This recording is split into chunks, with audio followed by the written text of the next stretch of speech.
नमस्कार दर्शकों, आज विशेष फ्रैंकली स्पीकिंग का एडिशन है। आज विशेष दिन है, नव वर्ष है और हमारे साथ युवा नेता और भारत के union sports minister, INB minister, youth affairs minister Anurag Thakur ji हमारे साथ जुड़ रहे हैं। इनकी एक और भी ख्याति है कि ये इस वक्त उत्तर प्रदेश के भी सह प्रभारी हैं। अनुराग ठाकुर जी नमस्कार, नव वर्ष की शुभकामनाएं। और आज टाइम्स नाउ नव भारत ने एक नई शुरुआत की है। हम स्टैंडर्ड डेफिनेशन पर आ गए हैं, यानी कि गांव-गांव में, हर शहर में, घर घर में टाइम्स नाउ नव भारत आज से बीम होना शुरू हुआ है। मेरी और पूरी टीम की तरफ से नव वर्ष की शुभकामनाएं आपको, आपके परिवार को और देश के सभी लोगों को। नमस्कार नाविका जी, पहले तो आपको, आपकी सारी टीम को और समस्त भारतवासियों को नव वर्ष की बहुत बहुत बधाई और शुभकामनाएं। और हम आशा करते हैं कि सब इकट्ठे मिलकर भारत को और आगे ले जाने का काम करेंगे, देश के निर्माण में सब अहम भूमिका निभाएंगे और ये जो कोविड-19 पेंडेमिक है, इससे भी देश दुनिया बाहर निकलेगी और सब लोग आगे बढ़ेंगे।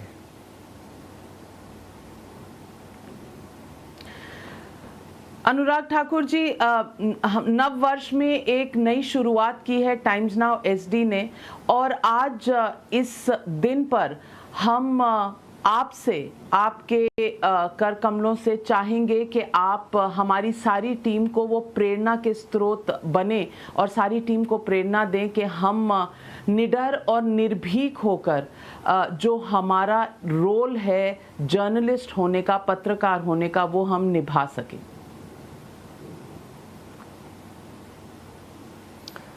देखिए, लोकतंत्र का एक बहुत मजबूत स्तंभ अगर कहा जाए तो पत्रकारिता है। और पत्रकारिता तो जानी ही अपनी निडरता के रूप में है कि आप निडर होंगे, निर्भीक होंगे, तभी एक अच्छे पत्रकार होंगे। और दूसरा, जन तक आपकी खबर सही समय तक पहुंचेगी, तभी उसका फ़ायदा है। आज टेक्नोलॉजी के माध्यम से देश और दुनिया के किसी भी कोने से किसी भी खबर को चंद सेकंड के अंदर कहीं पहुंचाया जा सकता है।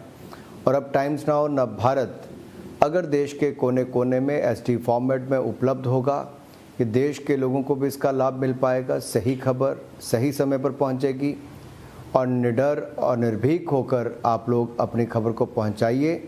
क्योंकि भारत के लोकतंत्र में जब इमरजेंसी का समय था, उस समय भी पत्रकारिता के जगत के जुड़े हुए लोगों ने अहम भूमिका निभाई और उस समय से बाहर आए। आज तो भारत दुनिया भर में और आगे जा रहा है। इस आपदा के समय भी अर्थव्यवस्था आगे बढ़ रही है। अलग अलग क्षेत्रों में भारत ने बहुत शानदार काम करने का काम किया है।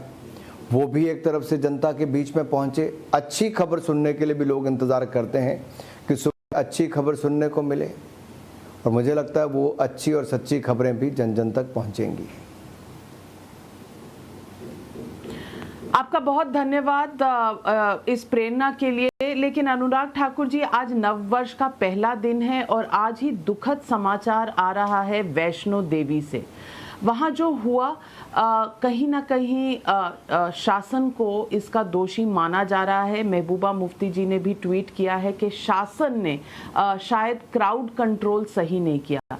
मेरा सवाल पॉलिटिकल नहीं है, मैं आपसे पूछना चाह रही हूं कि कोविड के इस दौर में जब हम एक तीसरे संक्रमण, तीसरे वेव पर दस्तक दे रहे हैं, क्या इस तरह की भीड़ ऐसे धर्म स्थलों पर शासन को अलाउ करनी चाहिए?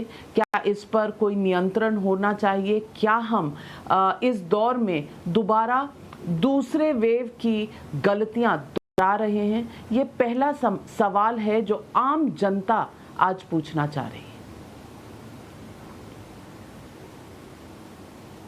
पहले तो मैं कहूँगा, बड़ी दुखद घटना है और कोई नहीं चाहता कि इस तरह की घटना घटे। सब लोग एक सच्चे मन के साथ, श्रद्धा भाव के साथ माँ के दरबार में दर्शन करने जाते हैं, और जो हुआ उसके ऊपर स्थानीय प्रशासन ने इंक्वायरी की बात भी कही है। MOS जो हमारे PMO के हैं, वहाँ के सांसद भी हैं जितेंद्र सिंह जी, वो वहाँ पर गए भी हैं और जो भी वहाँ पर कार्रवाई करनी उसके लिए शुरुआत कर दी गई है। इससे ज़्यादा मैं इस समय कुछ नहीं कहूँगा, लेकिन जो घटा है वो दुखद है।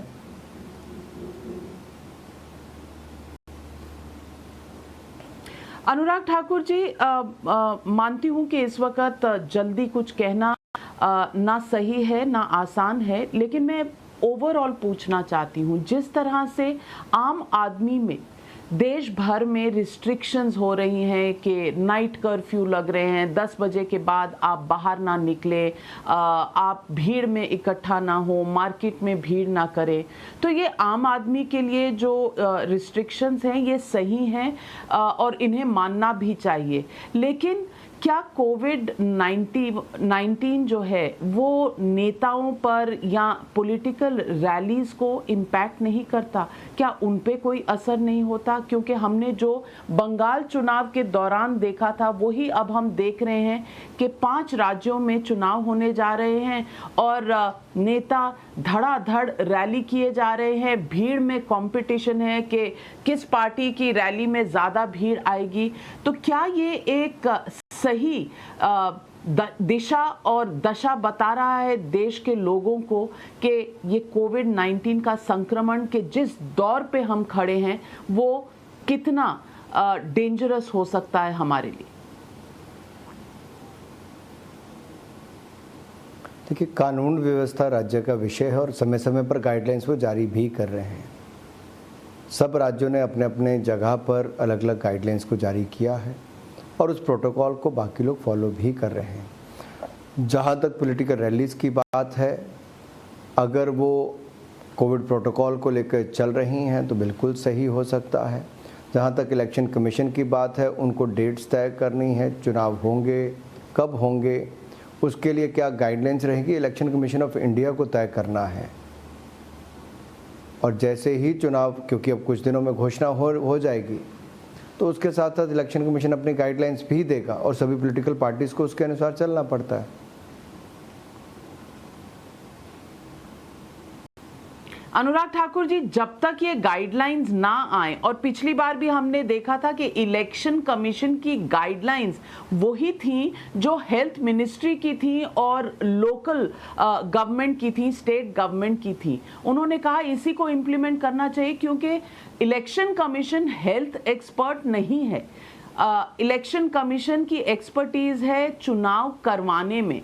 तो मेरा सवाल आपसे जो ये है कि क्या हम एक ऐसा दौर नहीं देख सकते जहां पॉलिटिकल पार्टीज में कंसेंसस हो, क्योंकि अभी चुनाव के ऐलान नहीं हुए हैं और रैलियां तबड़तोड़ हो रही हैं देश के हर हिस्से में, चाहे वो उत्तराखंड हो, उत्तर प्रदेश हो, चाहे मणिपुर हो, चाहे गोवा हो, चाहे पंजाब हो, और हर पॉलिटिकल पार्टी कर रहा है, किसी एक पर उंगली नहीं उठा रहे हैं हम। लेकिन सवाल ये है कि क्या एक कंसेंसस नहीं हो सकता पॉलिटिकल पार्टीज में, राजनीतिक दलों में, कि एहतियात बरतना ज़रूरी है।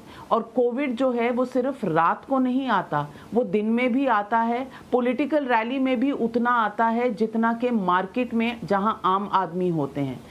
सवाल ये है जो जनता पूछ रही है। देखिए, जो हेल्थ एक्सपर्ट हैं, साइंटिस्ट हैं, सबसे चर्चा करने के बाद सरकारें गाइडलाइंस तय करती हैं।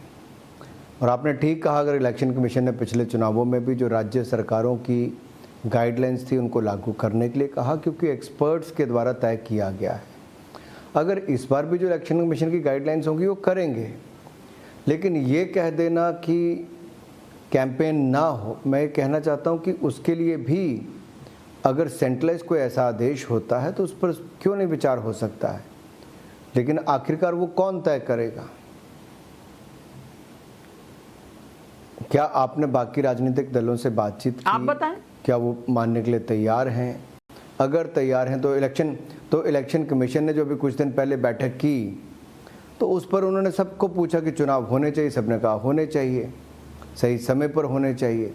अब अगला आता है कि कितनी भीड़ हो, कब हो, कैसे हो, निश्चित तौर पर अगर वहाँ पर भी कोई बुलाकर बात करता तो अलग अलग पॉलिटिकल पार्टीज अपनी बात रखेंगी।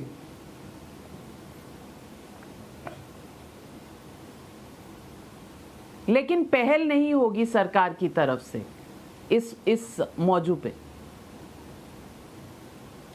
नहीं, सरकार की तरफ से पहल हेल्थ एक्सपर्ट से, साइंटिस्ट से, सबसे बात करने के बाद जो कोविड प्रोटोकॉल कहते हैं उसको लागू करने की बात हुई। सभी राज्यों ने निर्देश जारी किए, समय समय पर सबको जागरूक किया गया कि आप लोग मास्क पहन कर रखिए, हाथों को निरंतर साफ करते रहिए, दूरी बना कर रखिए जितना हो सके 2 गज की। तो ये सब प्रयास किए जाते हैं। और अगर आप देखेंगे भारत ने कोविड ये जो महामारी के समय अगर दुनिया भर में 140 करोड़ से ज़्यादा वैक्सीनेशन लगाने का काम किया, भारत ने किया है। देश के अंदर ही वैक्सीन बनाने का काम भी किया। और उत्तर प्रदेश में तो माइक्रो कंटेनमेंट जोन्स तक बनाकर दिए। जब दूसरी लहर बहुत हावी पड़ रही थी, महाराष्ट्र केरल में बहुत सारे केसेस कम नहीं हो रहे थे, उस समय भी योगी जी की सरकार ने माइक्रो कंटेनमेंट जोन्स बनाकर जगह जगह पर उसको रोकने का वैसे काम किया।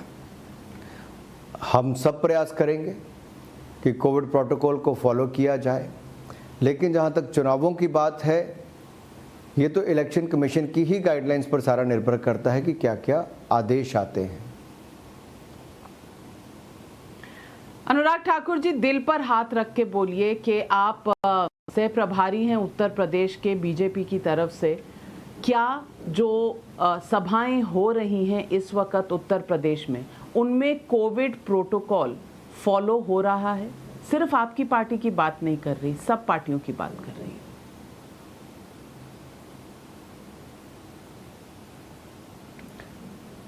देखिए, आपको तय करना है, लेकिन मैं इतना कहूँगा, सब लोग प्रयास करते हैं कि अपनी ओर से जितना हो सके उतना कर रहे हैं। मास्क पहनने की बात बार बार की जाती है, हाथों को साफ करने की बात की जाती है, और जब प्रयास है सबका कि ना हो और जितना बचा जाए उतना अच्छा है, वैक्सीनेशन लगाने का हम लोग काम सबसे ज़्यादा कर रहे हैं।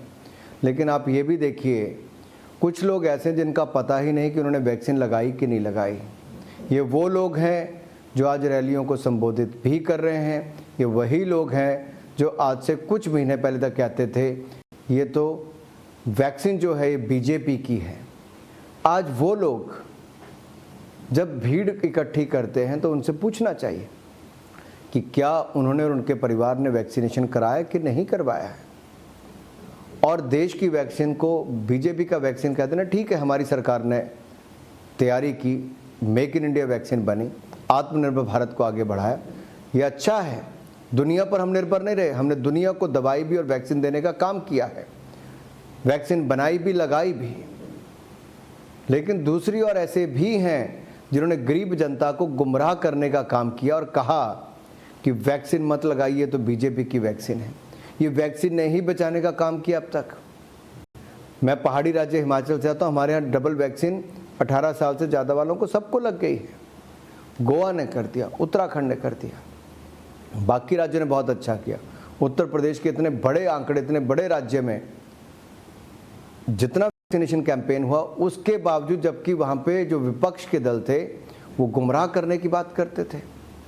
अखिलेश यादव जी, राहुल गांधी जी, इन सब लोगों ने जिस तरह से गुमराह किया जनता को, आप कैसे भूल सकते हैं? आपको तो दिखाने चाहिए इनके पुराने रिकॉर्ड निकाल के, और पूछना भी चाहिए कि इन्होंने वैक्सीन करवाई तो कहाँ से करवाई है। भारत की ही वैक्सीन लगाई कि भारत के बाहर जाके लगवाई है, कि लगवाई नहीं है।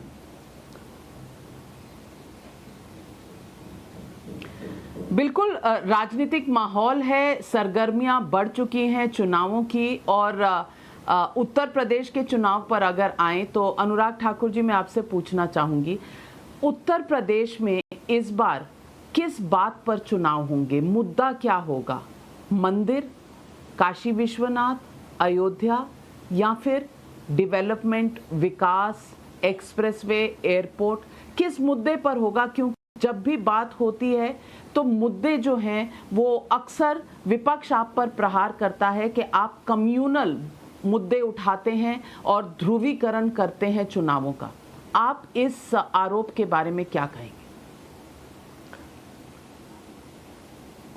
पहली बात तो मैं कहूं कि हम लोग सबका साथ, सबका विकास, सबका विश्वास और सबका प्रयास, इसी मूल मंत्र के साथ देश में भी और प्रदेश में भी सरकार चलाते हैं। दूसरी बात, हमने 2017 में सत्ता में आने से पहले कहा था गुंडा राज खत्म करेंगे, सुरक्षा का वातावरण देंगे, विकास चहुमुखी करेंगे। आज मैं कह सकता हूं 5 वर्षों के बाद गुंडा राज के खिलाफ कड़ा प्रहार किया है तो योगी सरकार ने किया है।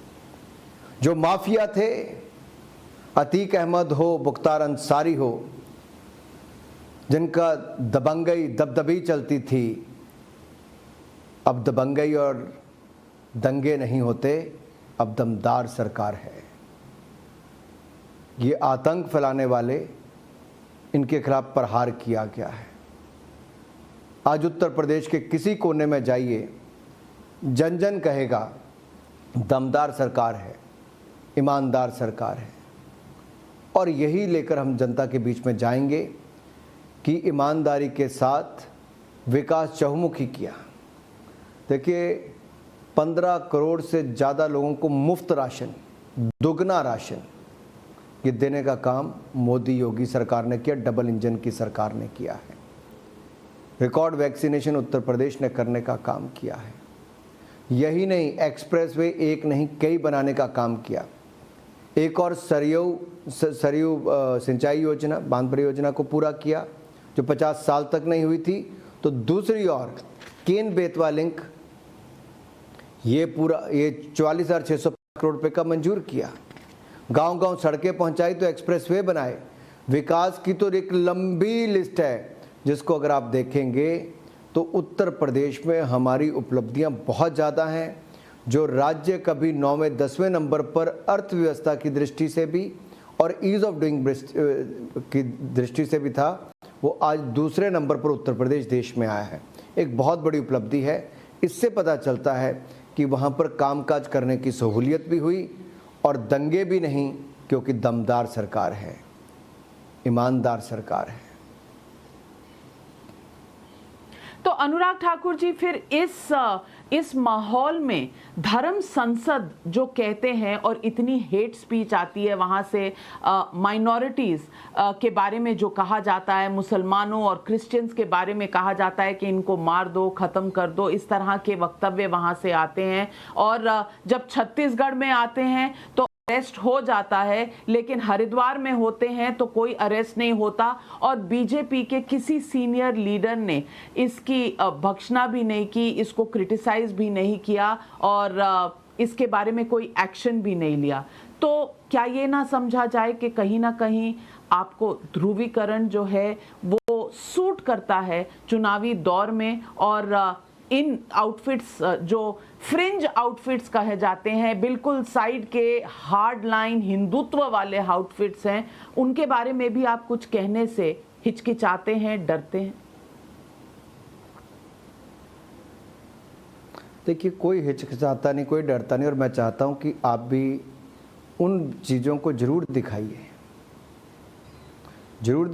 जो सच भी है, क्योंकि कभी किसी एक चैनल ने आज तक ये रिपोर्ट नहीं दिखाई कि आखिरकार मोदी जी ने जो 11 करोड़ रसोई गैस के सिलेंडर दिए होंगे उज्ज्वला योजना में, उसमें से अधिकतर किसको मिले।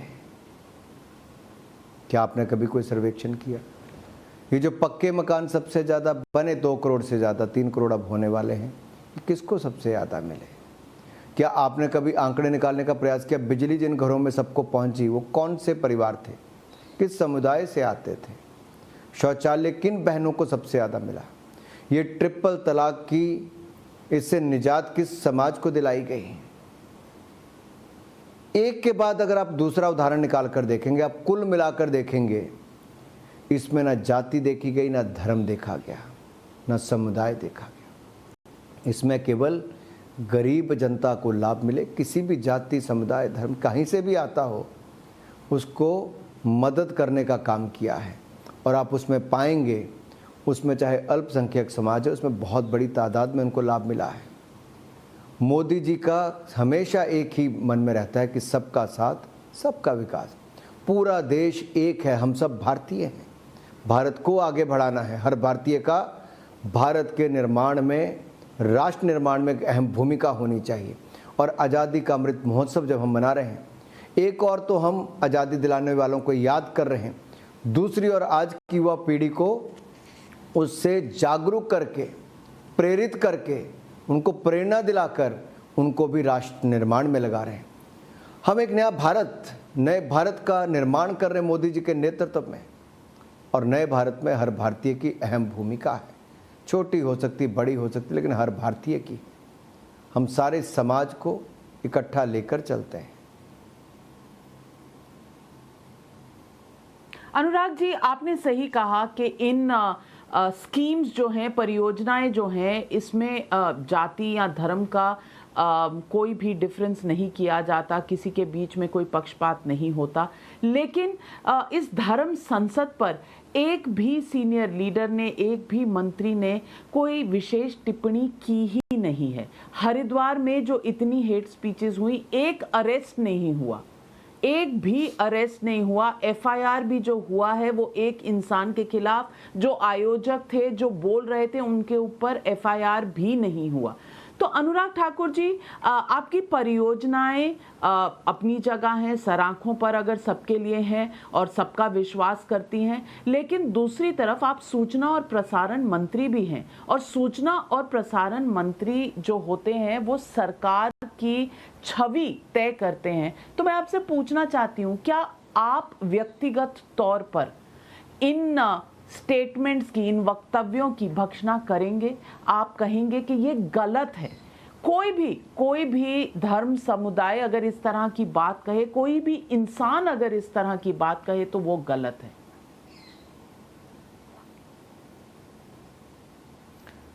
आपने अपने में कहा कि अगर ये योजनाएं सब तक पहुंचती है, मैं आपके अगर को निकालना चाहता हूं। मैं कहना चाहता हूं अगर मगर नहीं, ये सभी जाति धर्म समुदाय के लोगों को जो इसके पात्र हैं उन सबको मिलती है। मोदी सरकार कोई भेदभाव नहीं करती है। मोदी सरकार सबका साथ सबका विश्वास, मैं बार बार इसलिए कहता हूं क्योंकि कुछ लोग हैं जिन्होंने राजनीति ही 70 वर्ष ऐसे की है, समाज को बांटकर राज्य करने की। हम उस तरह से नहीं करते। हम तो सत्ता में आए हैं लोगों की सेवा करने के लिए, और जिस देश के प्रधानमंत्री 24 घंटे में से 18-20 घंटे काम करते हों, देश के लिए समर्पित हों, देश को आगे ले जाने का काम करते हों, और दुनिया भर में भारत का नाम ऊंचा करने का काम किया, वह इफ एंड बट्स नहीं हो सकते कि हमने इसके लिए उसके लिए सबके लिए करने का काम किया है, आगे भी करेंगे। और कानून व्यवस्था राज्य का विषय है, राज्यों की उसकी जिम्मेदारी है। आप ये कहेंगे कि राजस्थान में रेप हो गए, वहाँ पर कूड़ेदान में कई सारी वैक्सीन्स को फेंक दिया, हज़ारों वैक्सीन को बर्बाद कर दिया गया, तो क्या मैं राजस्थान के लिए अशोक गहलोत सरकार के लिए बोलने जाऊं? क्या महाराष्ट्र में संतों महंतों के ऊपर लाठियां चलाकर उनको मार दिया गया, तो क्या मैं उद्धव सरकार का जवाब देने जाऊं? क्या अगर छत्तीसगढ़ में ये धर्म संशोधित को मैं उसके लिए कहूँ? ये राज्यों ने अपना उत्तर देना है, और मुझे लगता है वो सक्षम है अपनी अपनी बातों का उत्तर देने का और कड़े निर्णय करने का। मैं आपसे एक और पूछना चाहता हूं, विपक्ष का एक और दिल्ली में ही नाविका जी, जब किसान आंदोलन भी चल रहा था, तब एक नौजवान की वहां पर हत्या कर दी गई। आप में से कितने चैनल्स ने तब और उसके बाद भी उसको संजीदगी के साथ दिखाया? क्योंकि इंसान किसी भी जाति धर्म का हो, आखिरकार उसको जीने का हक है। उस समय भी ऐसे बहुत सारे प्रश्न उठते हैं कि आखिरकार हम लिमिटेड करके क्यों दिखाते हैं? जो सच है उसको आगे दिखाना चाहिए। और मुझे पूर्ण विश्वास है, क्योंकि आज नव वर्ष का पहला दिन है, आप एसडी फॉर्मेट में भी जा रहे हैं, सभी पहलुओं को आप लोग दिखाएंगे, और जनता जो पहले भी जागरूक है, क्योंकि आज केवल प्रिंट इलेक्ट्रॉनिक मीडिया नहीं, डिजिटल के माध्यम से बहुत सारी खबरें उन तक पहुंचती हैं, लेकिन डिजिटल पर भी बहुत कुछ ऐसा है जो आपत्तिजनक है, सच्चाई से परे है। तो हम सब का जिम्मेदारी वहाँ पर भी बनती है। जैसे हम लोग पीआईबी से फेक न्यूज़ के खिलाफ कार्रवाई, जो हमें लिखता है चेक करके उसको वापस बताते हैं फेक न्यूज़ है कि नहीं है, तो आप लोग भी ऐसा कुछ प्रयास अपने लेवल पर जरूर करेंगे। जी बिल्कुल अनुराग ठाकुर जी, और आपने सही कहा, जो ये घटना घटी थी हम एचडी फॉर्मेट में थे, शायद लिमिटेड घरों तक पहुंच रहे थे, लेकिन हमने इस मुद्दे को संजीदगी से लिया था, ना सिर्फ टाइम्स नाउ नवभारत पर टाइम्स नाउ पर भी, और हम ये मुद्दे उठाते रहते हैं संजीदगी से। हमारी नज़र से या हमारे दिल से या हमारे सवालों से ये मुद्दे कभी दूर नहीं होते, और हम ये सवाल पूछते रहेंगे। बहरहाल मैं आपसे सवाल एक और पूछना चाहती हूँ, जो विपक्ष का कहना है। विपक्ष का कहना है कि आप जब चुनाव में जाते हैं, आपकी पार्टी जब चुनाव में जाती है, तो आपका सबसे बड़ा अलायंस पार्टनर होता है आपकी एजेंसियां, सेंट्रल सरकार की एजेंसियां। चाहे वो बंगाल का चुनाव हो तो वो बंगाल पहुंच जाती हैं, तमिलनाडु का चुनाव हो तो वो पहुंच जाती हैं स्टालिन के बेटे के घर पर, और अब उत्तर प्रदेश में तो इत्र के कारोबार की इतनी चर्चाएं हैं। तो मैं आपसे सवाल पूछना चाहती हूं कि समाजवादी पार्टी पर आपने आरोप लगाया है, उन्होंने मुड़कर दोबारा आरोप लगा दिया है कि आपने गलत जैन पर छापामारी की। पीयूष जैन, जिस पर पहले छापेमारी हुई, जहां से 194 करोड़ रुपए कैश, 45 लाख मैं भूलना नहीं चाहती, 194.45 लाख इतने निकले वहां से कैश में गड्डियां, और वहां से निकला 23 किलो सोना और 600 किलोग्राम सैंडलवुड ऑयल। तो मैं ये पूछना चाहती हूँ कि ये पीयूष जैन है किसका आदमी? अगर ये समाजवादी पार्टी का आदमी है तो उसके तथ्य सामने क्यों नहीं आ रहे? और अगर ये बीजेपी का आदमी है जैसे समाजवादी पार्टी कहती है, तो आप इसका क्या जवाब देंगे?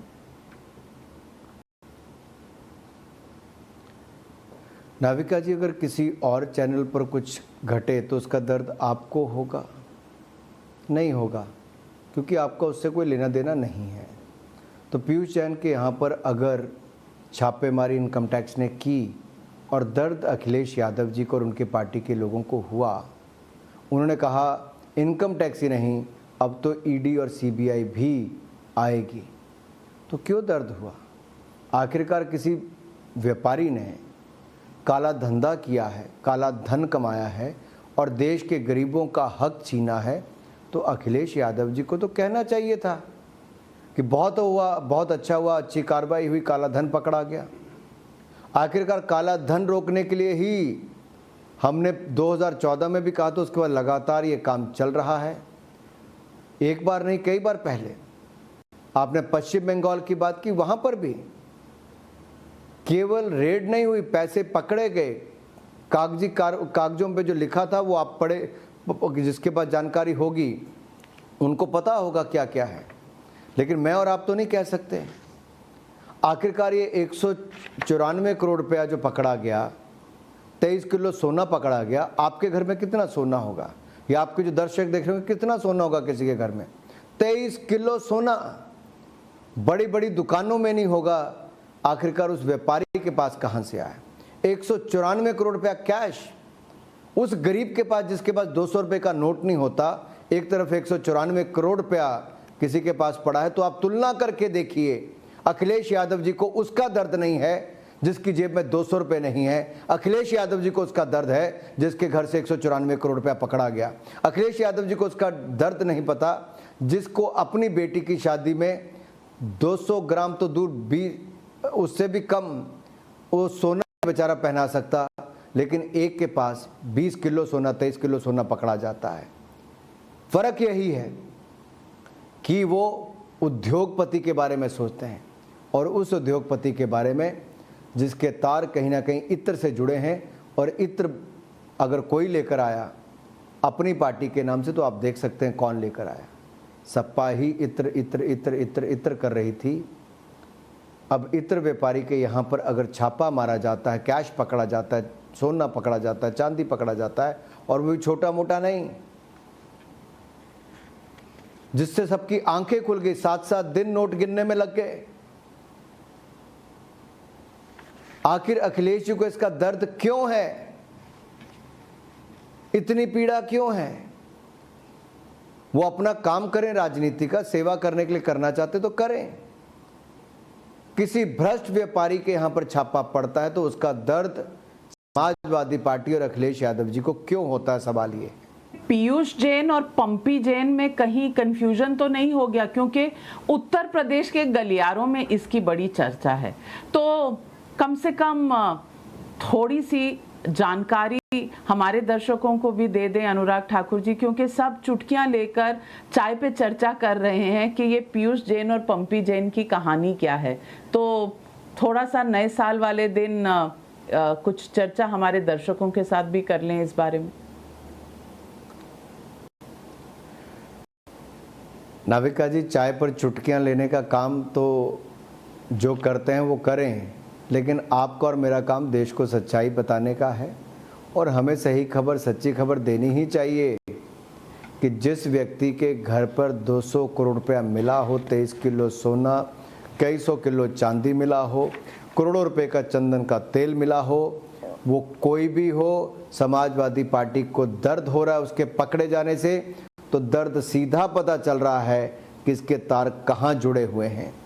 वो पीयूष जैन के हो या पुष्पराज जैन के हो, आखिरकार इसका संबंध समाजवादी पार्टी से क्या है। अखिलेश जी के चेहरे के जो रंग उड़े हुए थे वो आप प्रेस कॉन्फ्रेंस में भली भांति देख सकते थे। इतना दर्द तो शायद पीयूष जैन के चेहरे पर नहीं था जितना अखिलेश यादव जी के चेहरे पर था। ये दर्द उस व्यापारी को कम, अखिलेश यादव जी को ज्यादा हुआ। अखिलेश जी की हवाइयां क्यों उड़ी हुई थी, ये भी बड़ा चर्चा का विषय है कि प्रेस कॉन्फ्रेंस करते उनकी हवाइयां क्यों उड़ी हुई थी। चलिए, राजनीतिक नोकझोंक तो जारी रहेगी। अभी तो चुनाव की तारीखों का भी ऐलान नहीं हुआ है और वो कहते हैं ना कि बात इतनी दूर तलक पहुंच चुकी है।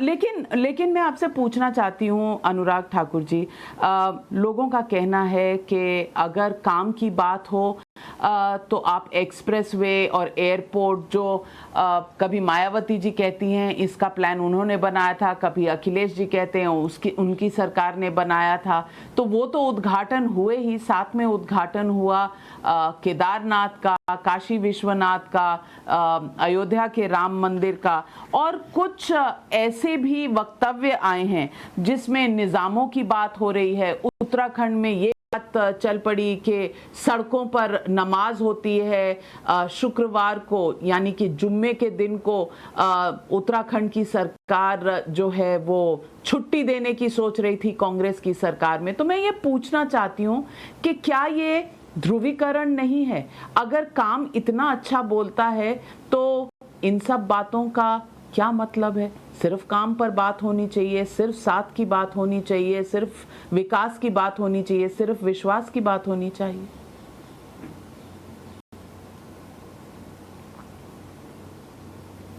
भारतीय संस्कृति को बचाने का, बढ़ाने का काम अगर सोमनाथ से लेकर केदारनाथ, काशी विश्वनाथ से लेकर अयोध्या धाम तक अगर किसी ने किया है तो नरेंद्र मोदी जी ने किया है, और इस बात का हमें गर्व है। और जब उत्तराखंड के मुख्यमंत्री कांग्रेस की सरकार से थे, तब भी गुजरात के मुख्यमंत्री होने के नाते भी मोदी जी ने उस समय आगे आकर कहा था कि वो चाहेंगे यहाँ पर नवनिर्माण करवाना, और करवाने का काम तब किया जब वो देश के प्रधानमंत्री बने। कांग्रेस ने उस समय मना कर दिया था। राम मंदिर के लिए हम लोग सदा कहते थे, लेकिन कांग्रेस के लोगों के साथ साथ समाजवादी पार्टी क्या कहती थी, मुलायम जी, अखिलेश जी क्या कहते थे? हमें तंज कसकर कहते थे कि बीजेपी वाले कहते हैं रामलला हम आएंगे, मंदिर वहीं बनाएंगे, और आगे से कहते थे फिर तारीख कब बताओगे? हमने तारीख बताना तो क्या, शिलान्यास करने का काम भी किया है, और अब भव्य राम मंदिर का निर्माण भी होगा, हो रहा है, पूरा भी हो जाएगा। काशी विश्वनाथ कॉरिडोर बनाने का काम मात्र 5 वर्षों से कम समय में हुआ है। इससे टूरिज्म को बढ़ावा मिलेगा, रोजगार स्वरोजगार के अवसर बनेंगे। कुशीनगर एयरपोर्ट से अगर बुक सर्किट को लाभ मिलता है, बनारस से अगर लाभ मिलता है, तो क्यों नहीं दुनिया भर के पर्यटक अगर यहाँ पर आते हैं, स्थानीय लोगों को आप देखिए, जब से काशी विश्वनाथ कॉरिडोर का उद्घाटन हुआ तब से लेकर अब तक रिकॉर्ड लोग वहां पर बनारस जा रहे हैं। आखिरकार इसका लाभ ही है, इसका इतराज बाकी दलों को क्यों है? राहुल गांधी जी चुनाव के समय तो जनेऊ निकाल कर आते हैं, लेकिन मंदिर का फिर बाद में विरोध करते हैं। कहां थे ये लोग जब उत्तर प्रदेश की बेटियां, महिलाएं सपा के राज में अपने आप को घुटा हुआ महसूस करती थी? इनके खिलाफ अत्याचार और अपराध की घटनाएं बढ़ रही थी, पलायन करने के लिए लोग मजबूर हो गए थे।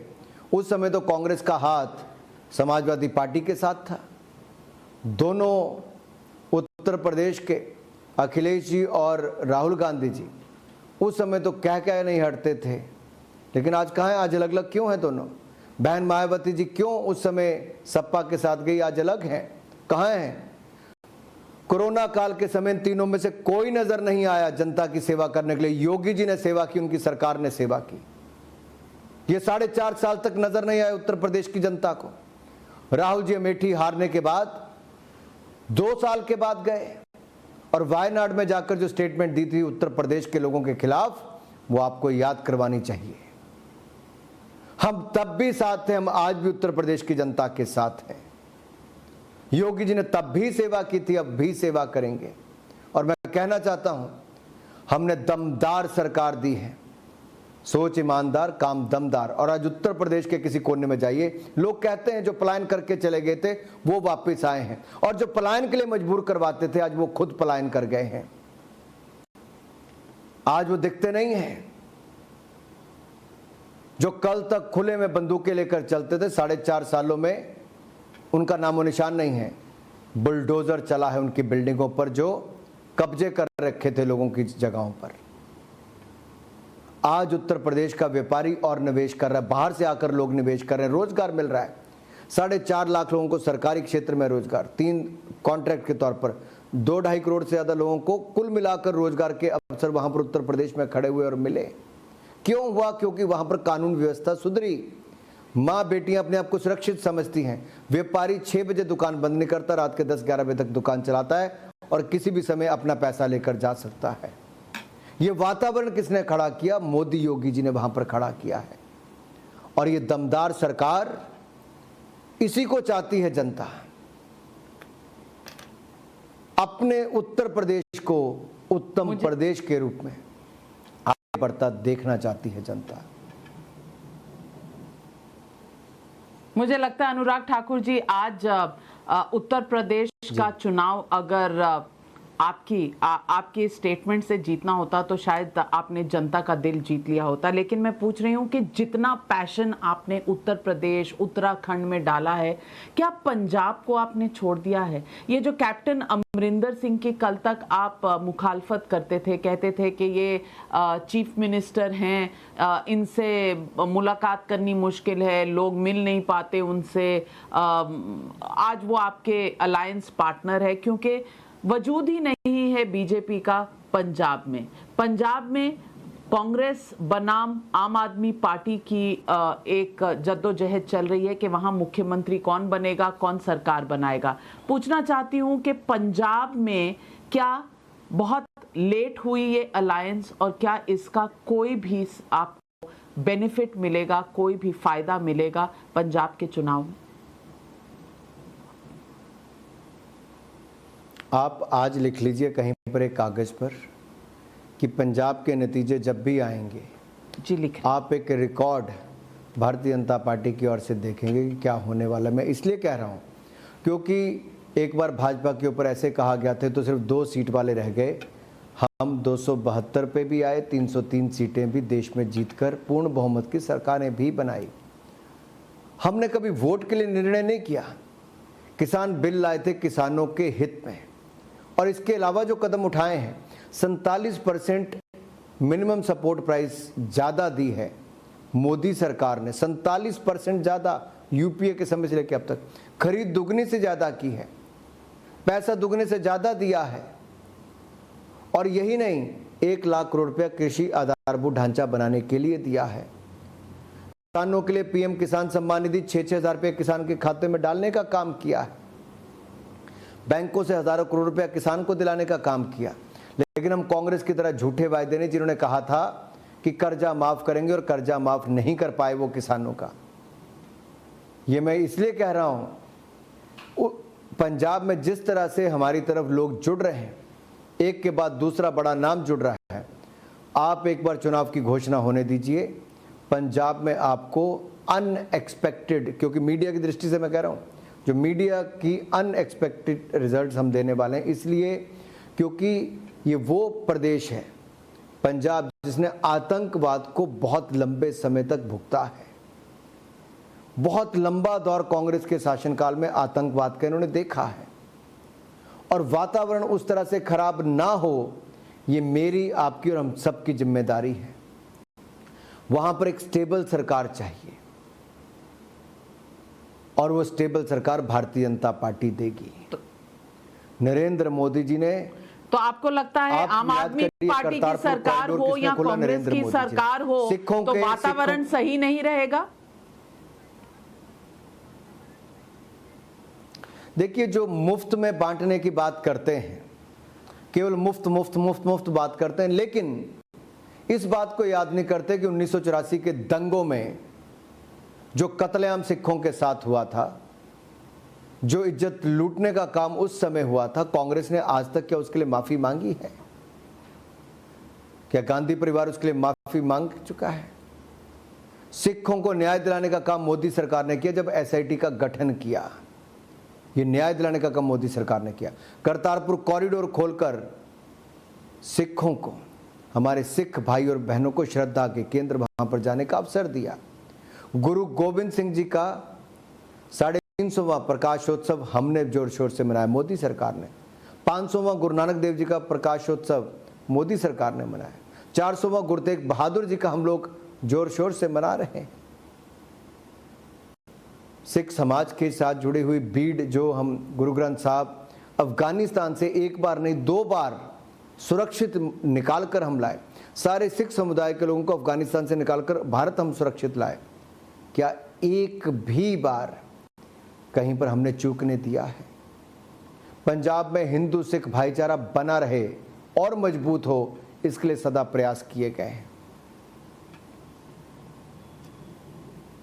अनुराग ठाकुर जी, बात करती हूं अब गोवा की, और गोवा में पहुंच चुकी हैं ममता बनर्जी। ममता बनर्जी, आम आदमी पार्टी, कांग्रेस, बीजेपी, 4 पार्टियां उतरी हुई हैं चुनावी मैदान में। और ममता बनर्जी का तो ये भी कहना है कि अब कांग्रेस जो फलक्रम बनी हुई थी ऑपोजिशन अलायंसेस की, अब उसकी वो पोजीशन नहीं रहनी चाहिए। ममता बनर्जी बेटर सूटेड हैं क्योंकि उन्होंने बंगाल का चुनाव जीता है मोदी जी और अमित शाह के खिलाफ। ममता बनर्जी और राहुल गांधी के बीच की इस प्रतिस्पर्धा को आप क्या कहेंगे?